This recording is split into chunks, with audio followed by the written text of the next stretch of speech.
both of you skirted around, used language, not purposely, but I picked up on it. And we talked about friends, we talked about social, and we also talked about it's a male dominated market, whether it's the investors or whether it's the clinicians, the docs themselves who prescribe solutions.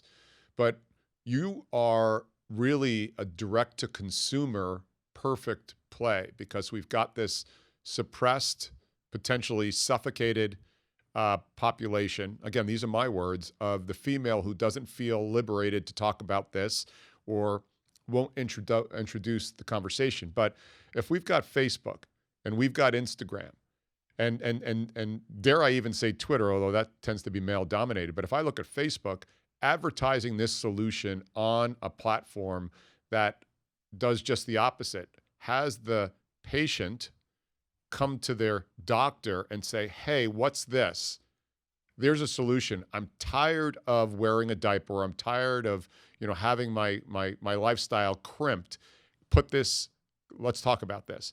How powerful is that potentially for your product? Joe, it's a reality. We actually test marketed that in our post-marketing study. We did some just minimal Facebook and Google advertising to recruit women into the study. And the response was unbelievable. We ended up recruiting over 20% of the patients in the study through these ads. And that considers, quite a bit. They had to meet all the criteria of the study. They had to get referred to a physician that they didn't even know in most cases. They had to go visit the physician. We had women who drove from Iowa to Texas just to get access to the device. And then they had to go through with the procedure. So if we could recruit 20% of our patients, through all of that, I'm positive that there are hundreds and thousands and even millions of women out there. They're waiting for this device for sure. So we just have to get the message across the bow. And again, we're talking about. Well, we got to train our physicians first, and then once we have enough physicians trained, right. But the physicians only want to get trained if they could make the money off the procedure, right? Right. But on that too, what about reimbursement? Do we want to talk about reimbursement on this device?